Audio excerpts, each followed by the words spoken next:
గత 10 ఏళ్లుగా భారతదేశ వ్యాప్తంగా 2, 3 రాష్ట్రాలలో తప్ప మిగతా దాదాపు 18కి పైగా రాష్ట్రాలలోని అసెంబ్లీ ఎన్నికల్లో, అలాగే పార్లమెంట్ ఎన్నికల్లో కూడా బుక్కబోర్లబడి కాంగ్రెస్ పార్టీ ఇజ్జత్ మొత్తం కోల్పోతుంది. అంతేకాకుండా పేరుకు కాశ్మీర్‌లో కావచ్చు, జార్ఖండ్‌లో కావచ్చు, ఇండియా అలయన్స్ కూటమి గెలిచి అధికారంలో ఉంది అని డబ్బా కొట్టుకుంటున్నారు కానీ, యాక్చువల్లీ ఆ 2 రాష్ట్రాలలో ప్రాంతీయ పార్టీలదే హవా. ఆ ప్రాంతీయ పార్టీల వల్లే గెలిచాయి తప్ప, అక్కడ కాంగ్రెస్ పీకిందేమీ లేదు. వాస్తవానికి కాంగ్రెస్ పార్టీతో పొత్తు పెట్టుకోవడం వల్ల ఆ ప్రాంతీయ పార్టీలకు రావాల్సిన సీట్లు తగ్గాయి. కాంగ్రెస్ పార్టీతో పొత్తు పెట్టుకోకుండా పోటీ చేసుంటే అటు కాశ్మీర్‌లో కావచ్చు, ఇటు జార్ఖండ్‌లో కావచ్చు మెజారిటీ వచ్చుండేది అని ఒమర్ అబ్దుల్లా అండ్ హేమంత్ సోరెన్‌లు బాధపడ్డారు. ఇక మహారాష్ట్ర ఎన్నికల రిజల్ట్ ఏమైందో మనందరికీ తెలుసు. సిగ్గు లేకుండా ఉద్ధవ్ ఠాక్రే తన తండ్రి ఆశయాలను, సిద్ధాంతాలను ముఖ్యమంత్రి పదవి కోసం కాంగ్రెస్ పార్టీకి అమ్ముకున్నందుకు మహారాష్ట్ర ప్రజలు ఉద్ధవ్ ఠాక్రేకు గట్టిగా బుద్ధి చెప్పారు.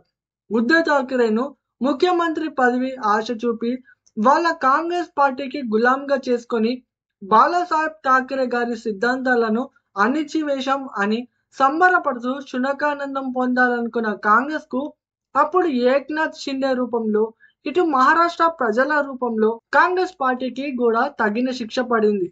ఇలా మహారాష్ట్ర, హర్యానా, కాశ్మీర్, జార్ఖండ్, బీహార్, ఆంధ్రప్రదేశ్ అలా చెప్పుకుంటూ పోతే దాదాపు 18కి పైగా రాష్ట్రాల్లో కాంగ్రెస్ పార్టీ ఘోర వైఫల్యాలను చూశాక ఈ మధ్యే కాంగ్రెస్ పార్టీ పనైపోయింది. రాహుల్ గాంధీకి నాయకత్వ లక్షణాలు లేవు. అలాంటి అసమర్థ నాయకుడు నాయకత్వం వహిస్తున్న కాంగ్రెస్ పార్టీ ఇండీ కూటమిలో పెద్దన్న పాత్ర పోషించే సామర్థ్యం లేదు గనుక ఇప్పటి నుంచి నేనే ఇండీ కూటమికి నాయకత్వం వహిస్తా అని వెస్ట్ బెంగాల్ సీఎం మమతా బెనర్జీ చెప్పింది.